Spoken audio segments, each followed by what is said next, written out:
Welcome to Becoming Parents Podcast. I'm your host, Jennifer Campbell. I'm a doula in Washoe County, Nevada, a Medicaid provider, a lactation educator, childbirth educator, and mom of 18. You can find me and connect on doulainreno.com.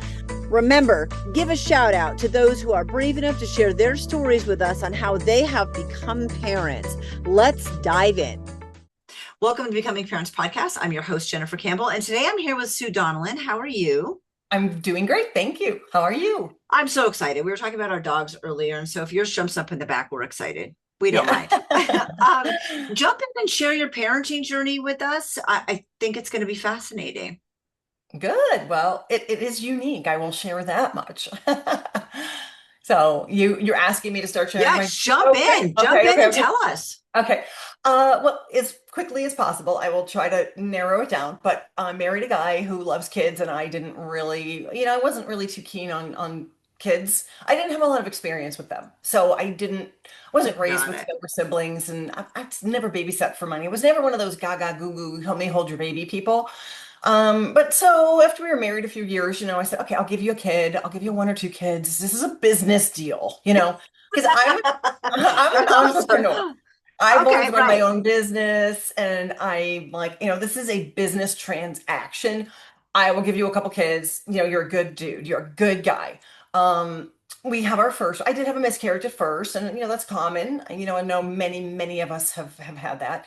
Got pregnant with our first one, and boy was he a handful, he was the guy who got me onto my parenting journey. But anyway, I mean, not only literally, but also as to why I'm now a coach. And then when it was time for the second baby, because he was starting, I was like, we need to add another kid to the mix here. He's getting a little too big for his britches. So he was about 2.5, and like, okay, let's try the second baby. Well, I was like, I'm only giving you one more baby, and it has to be a girl. I have to have the daughter. So, I read the parenting books about timing, like where the ovulation and the timing, and life is what happens when, you think you have it all figured. Whatever that saying is, you think you have it figured. I read the book, read the timing. I'm an entrepreneur. I'm a control type A. Read the timing. The boys die faster, the girls live longer. And went to try to time it. And then for a couple of months, I didn't get pregnant. When I did get pregnant easily with my first one. So I thought, screw this. I now can look back and understand I was 35 when we tried for the second baby. And that's considered old, for fertility. But at the time that I tried to have the second baby, I noticed that I had ovulation pain. And like every other month, the pain goes, because you shoot your egg from the left side and then the right side and every other month. Right. Yeah. Well, this particular month, this is all, hindsight 2020. I did not know at the time. By the time I had spent a couple months not getting pregnant, this next time I'm like, we're doing it through this pain. I got pain on both sides. So I know I'm ovulating. So we're doing the business deed here. And now come to find out that when you have pain on both sides, it's two eggs dropping. So two eggs dropped and one of those eggs split and we ended up with triplets. So, I went from 1 to 4 kids overnight from somebody who never really thought she wanted kids. Yeah. My husband was ecstatic. I was crying. I couldn't tell people without crying for a while. And because it was just such a shock, Yeah. And he was like, I have to dampen my enthusiasm because he was like walking on air, like for kids for the price of 2. So anyway, that was my story. I went swimming in the deep end when it came to kids at that point, I guess. And you didn't have to go through infertility. They didn't. I'm waiting for this. Was like it just happened naturally. Triplets. It did just happen naturally, but I guess it's kind of interesting to just listen to your body. I didn't realize that we ovulate every other month. I didn't realize, that the pain was the egg releasing, and that is the time to have the baby making sex. That is the time where it's good. And I didn't know. And then, both sides hurt. So I said, okay, well, this time I'm getting pregnant. Like we're doing this now. And I didn't know, 2 eggs were dropping. And then I do have twins in the family, which meant I had this propensity for twins, for identical you have you can inherit this propensity for splitting. There's like a notch in the egg that is Mhm. predisposed to splitting, which I've learned all of this after the fact. So I had Too one of those, late. yeah, I had a notched egg, dropped a couple eggs. But again, it was, I was getting older in my cycle. So I think Yeah. as you get a little older, you don't ovulate a couple of months and then you ovulate twice and it's all sporadic. And I think that's, what happened to me because then I ended up going into like an earlier menopause shortly thereafter at 40. Mhm. Because I didn't realize this either, but you have a certain amount of eggs and once they're Yeah. gone, I didn't know any of this. Yeah, yeah. So So, how did you feel? I know, you're talking about it being a business deal, but you still have to be a mom. You're still a parent. It yes. doesn't matter, type A, whatever. Mhm. What was it like? You said your first one was tough, which is crazy because most people, including myself, like the first one was great. I felt like a genius parent. It tricked me into having more, right? But you Uh-huh. kind of had the opposite. So how did you get through thinking that you probably wouldn't be a mom to like being okay with it and then adding a second one? Because that's a huge, well, adding four, but you were Yeah, yeah, adding a yeah. second one in your mind at the I, time. How did you bridge that gap? well, once you have the one, Yeah. you're in the child way. The first Ship one, has sailed. yeah, because you're all the changes to your lifestyle have all occurred. So once you've done that, and then my oldest, who is a phenomenal, fantastic kid, but the ones that are the most challenging, he was challenging in all the right ways that make him successful, but difficult to parent. Yeah. The why, the curiosity, the prove it, just a very confident, large and in charge type of child from birth who was really holding me accountable at every move. I couldn't have a weekday, I couldn't have a strict day. It was literally, it was very challenging in that way. But children are a mirror, and he is Yeah. me. Okay, I am looking in a mirror with him, and so that was really an interesting kickstart to my parenting journey, where when you don't have children and you're married, you're making all your own decisions whenever you Yeah. want to make them. You are living that selfish, carefree life, which comes to a halt once you have children. He really just took me to a whole new level. And I mean, depending on, your religion and your spirituality and so forth, he was here to teach me where my soul's purpose. Honestly, he was here for that journey. And we are connected in that soul's purpose way. And it's obvious. I Mm. mean, it's obvious that, he was here he's got his journey, I've got mine, but he was here to kind of take me to that next level. I think we had an agreement prior, like, and I did interestingly, when I wasn't really eager to have the kids, but I got a little tap. I had a cute few dreams holding a little boy. Um, uh, I do look back now and feel like he was like, hey, you said you were bringing me down. I'm ready. Tap, tap, tap. That's just been the messaging that I have felt, now he's 27. So I, Mm. yeah, he took me onto that journey, that next level, with his personality traits. And, so yeah, anyway. I love that. And you're right. Once you've had one, it really like you've already realigned your life. So Hmm. a second one is can be easier because then they have a playmate. And I agree. Like I had kids close together. And I loved it because now we have the last one and she's like having an only child is terrible. I think you should always have them in Well, twos. that's what I'm saying. But That yeah, was with the first one. He was just got that personality where I was like, we cannot be tripping over ourselves, accommodating his every need. Like, he drops his passy. My husband and I are hitting our heads to pick. Like, I'm like, this feels wrong. You need another kid in your life to neutralize this yeah, this complex that you have going on. That we are here for you. Like, no, no, no. right.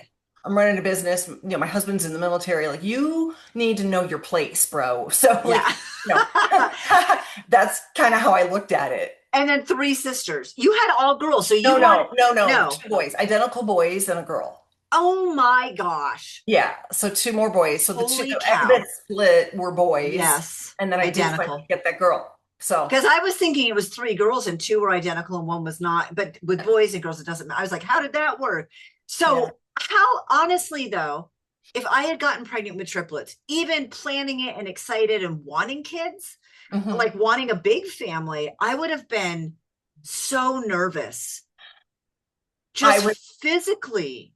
Yeah.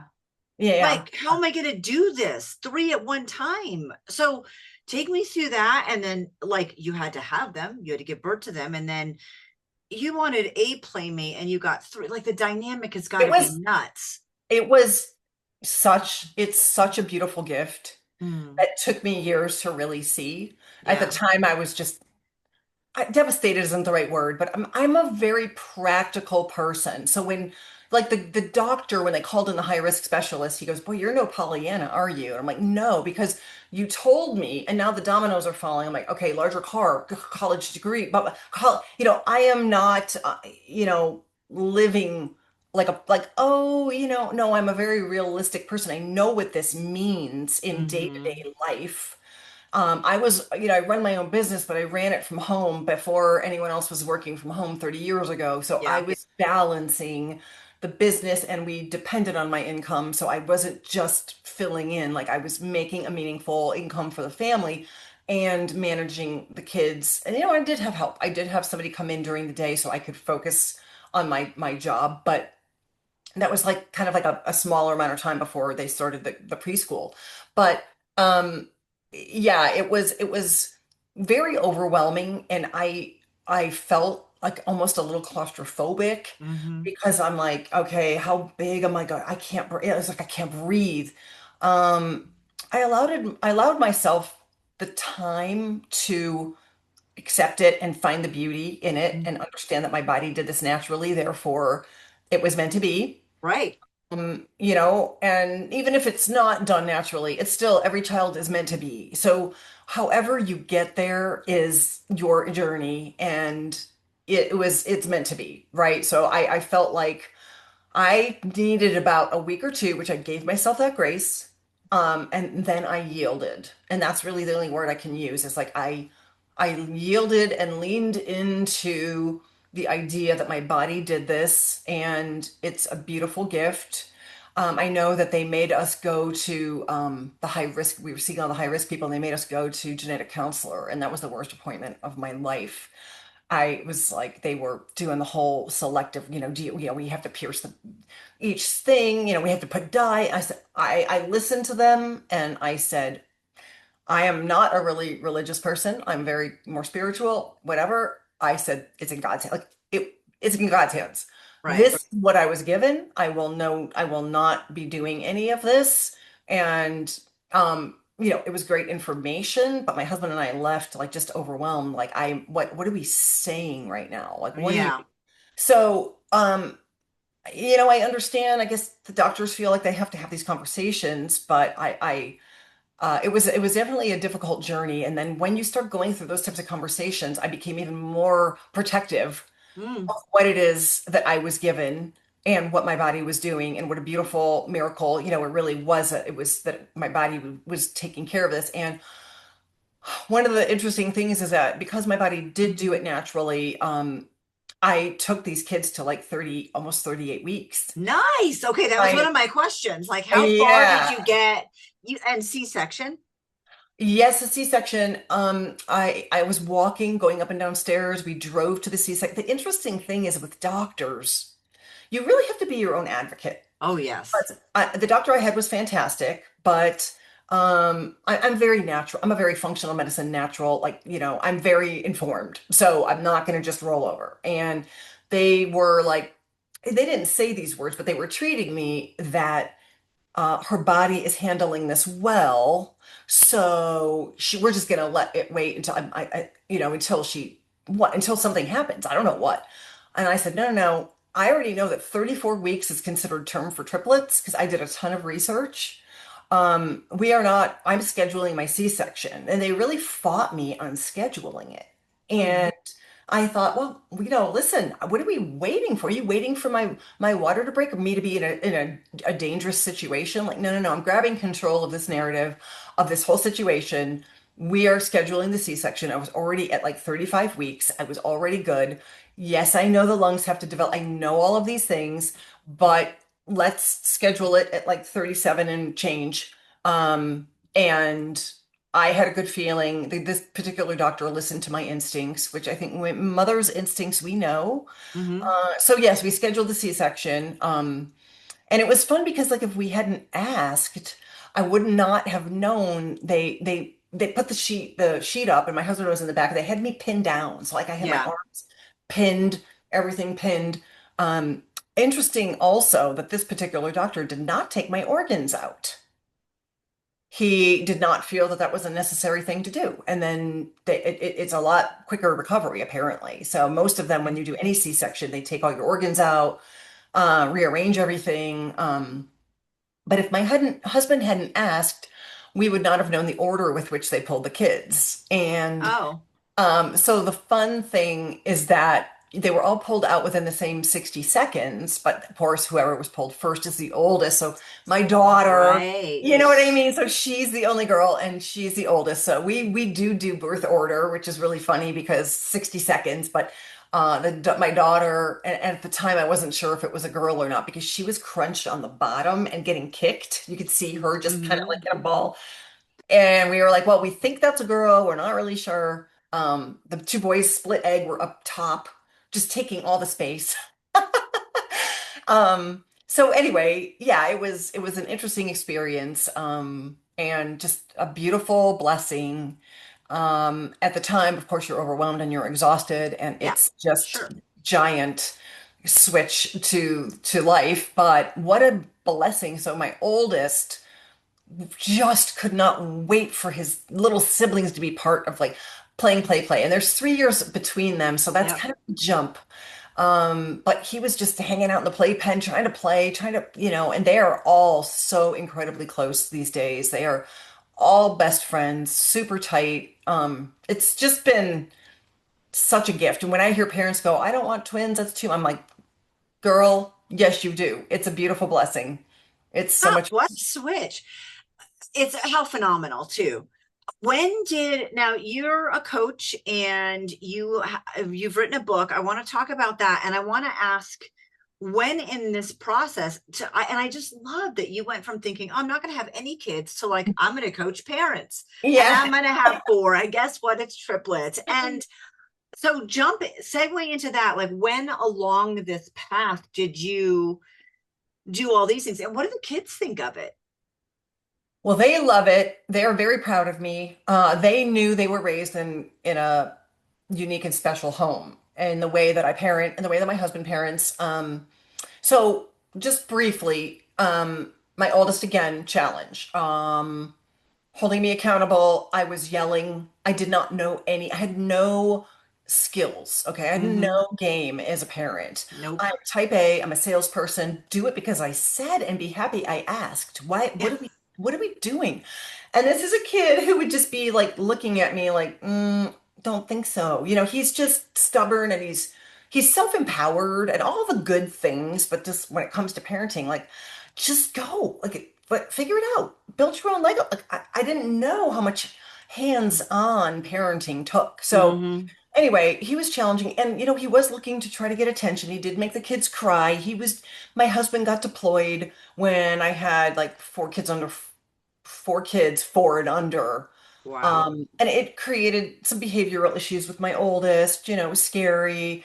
He had to kind of come along and the behavior was challenging from him. Anyway, put him into a Montessori preschool. And that changed my life Yeah. because they, first of all, I was able to see just how capable kids really are. I understood and learned what respect and treating your kids with respect actually means. Even though we all think we do it, we don't because we have to be taught what that means and what that looks like. Um, I turned around my yelling. I took a parenting class and I read a book that they recommended.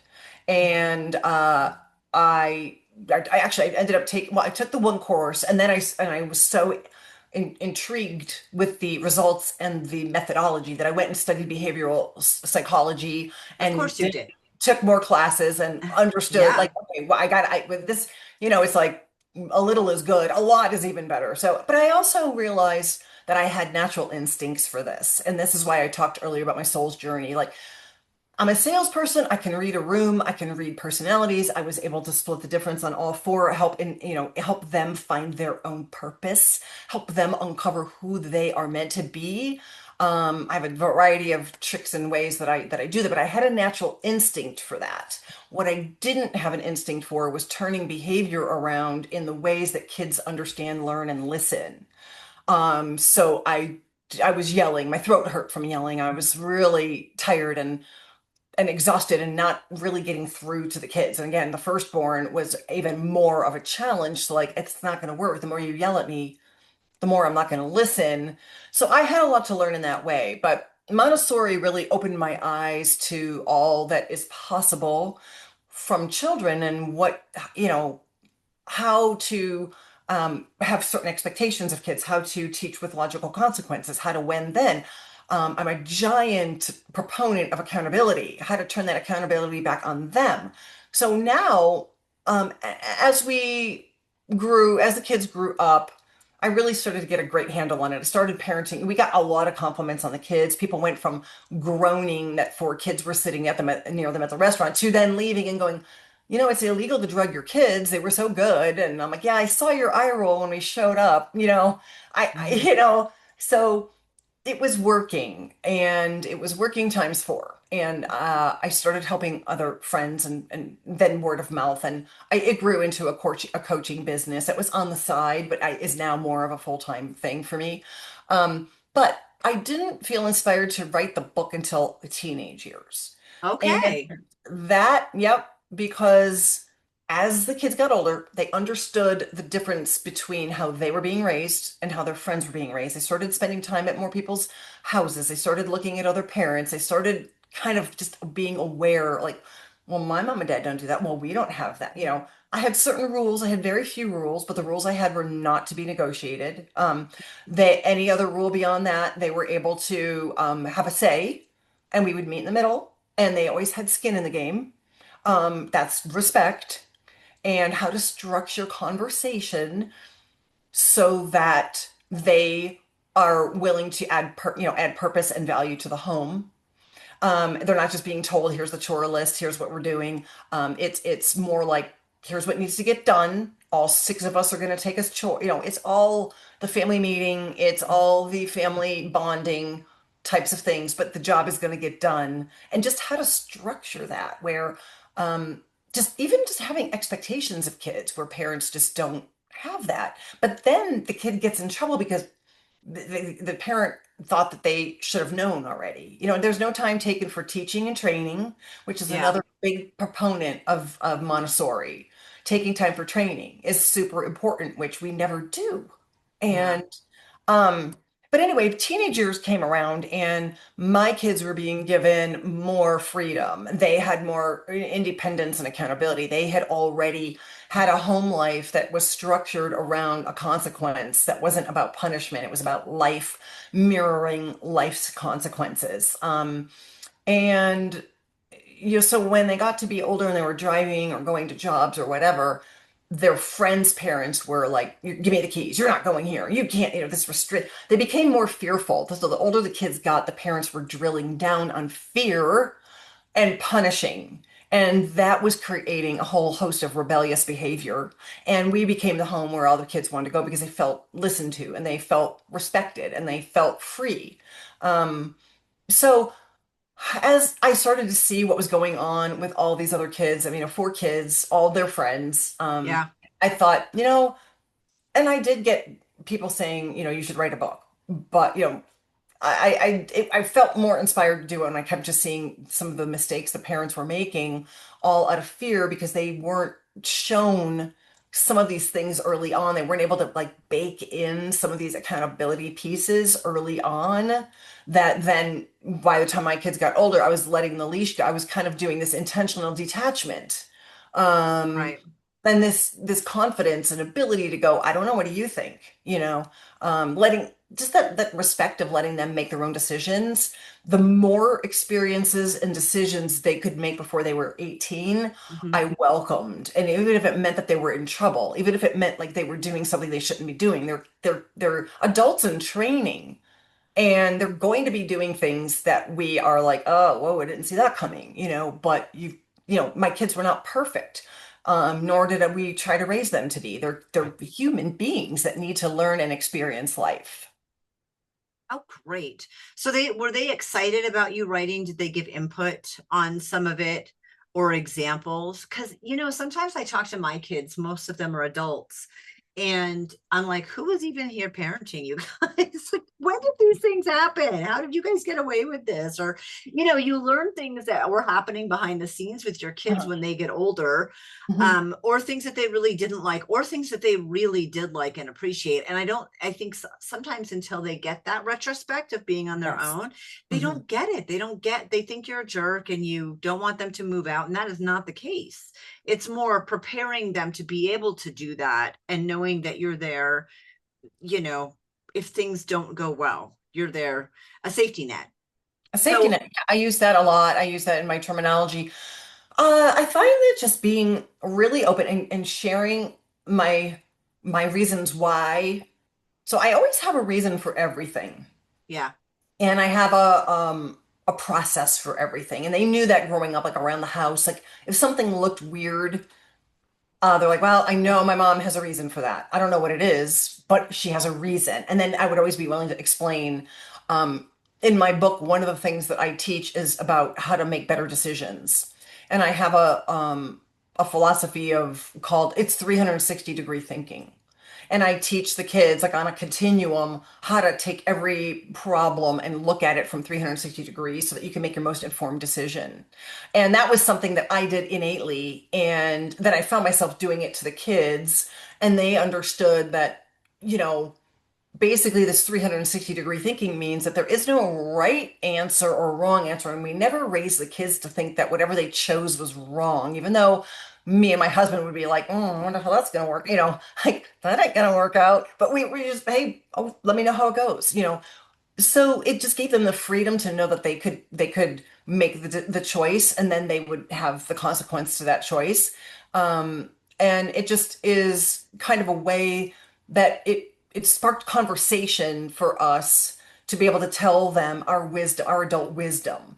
yeah, And they could take it or leave it. But I can certainly attest to the fact that especially three boys, I really, as a parent, had to have confidence and have my shit together because, yeah, raising men is really not something we've been doing in society well. right, And I say that because even 15 years ago, with my oldest, who was very high energy, they really wanted to dumb him down because he wasn't sitting properly like a girl. And I'm like, well, he's a boy and he's tactile and he's got energy. So we're gonna have to figure something out because I'm not medicating. I mean, how much are we telling boys that they need to calm down when they just can't be sitting watching a screen all day. They're pent up energy. right, That's a whole other conversation. But even 15, 20 years ago, we were I noticed teachers just not wanting to handle the energy of boys. And I'm like, yeah, no, that's not going to work for me. So, um, anyway, having the three boys, they talk in bullet points, especially as teenagers. You cannot be flowery, you cannot be verbose, you cannot be overly explaining. My son would be coming for football, and I would have those, moments that he would walk by me in the kitchen, and I better have my shit like business, right? What do I really need to get through to this kid before I see him again at 7 after school and football practice? Like, hey, boom, boom, boom. Like, it's a different way of dealing with kids, but you've got to have your confidence. And that's another thing that when you talk about coaching, that I really work with moms, a lot of moms that are self-doubt or they may have guilt. I really love working with moms and helping them get self-empowered and understanding their influence in the lives of their kids and their families and the leadership that we can employ in the home. And again, I really approach, parenting as a business in a business mindset, and that's been very successful because it's not emotion based, and certainly boys don't want emotion based. I mean, I'm not a robot, but you know what I'm saying. Like I'm very, here's the deal. It's about discipline, it's about accountability. Oh, well, sorry, you chose that. Well, let's see how that works out next time. It's very accountability based. Yeah. So yeah, I think it is hard. It is hard to take those teenage years and just take the hits. Yes. Oh, Yeah. I know. I know. I'm on my last one, last teenager, last kid, Oh, that's wrapping it up. awesome. So and they are hard, and I always feel like they're fiercely trying to push for independence that they're not quite ready for. Right. And so that means they're pushing back against you, and it's not personal. That's not personal. Mhm, mhm, That's kind of expected. But yes, you need to have. I used to always said choice and accountability. Like you can make that choice, but you're going to have the accountability. mhm, That's positive or negative. Like mhm, accountability doesn't mean it's a bad thing. mhm. But you are going to have to be accountable, and that does not get easier as you become an adult. Oh, the stakes become higher. Way higher. And So that is why I really tried to structure life before 18 with yeah, in as much as I could. So they had that safety net and yeah. they had the wisdom of me and my husband not judging. The best compliment my daughter ever gave me was she goes, I never felt judged by you. And I was like, well, you certainly were. But I'm but so I glad guess you didn't know. yeah, yeah, yeah. I'm so glad that your dad and I hid that from you. Yeah, Um, but it made me feel so good yeah. that I had been able to create a relationship with my daughter, especially my daughter, that the mother-daughter thing, is that she never felt judged and she was always so honest. And to this day, we're just BFFs and we share everything and she doesn't feel awkward. And the thing is, these kids tell us, well, like, I would never have told my parents that. Like, Not in a million years. like, but I feel proud. Yeah. Sue, thank you so much. What is the easiest way for people to get in touch with you? We have all your links in the description, but what's the easiest way to get in touch with you? And they can order your book as well. Yeah, thank you. Well, Ask Mom Parenting Mhm. is my company name, so it's askmomparenting.com and also on Instagram and Facebook they can follow. I do have a free private Facebook group, Yell Free Parenting for Exhausted Moms, and it's just, hop on, fill in the little questionnaire and join, and I have a lot of great content in there. And then my book is Secrets to Parenting Without Giving an F, and that is on Amazon. Awesome. Thank you so much for being on and sharing your story. Thank you. I appreciate you having me.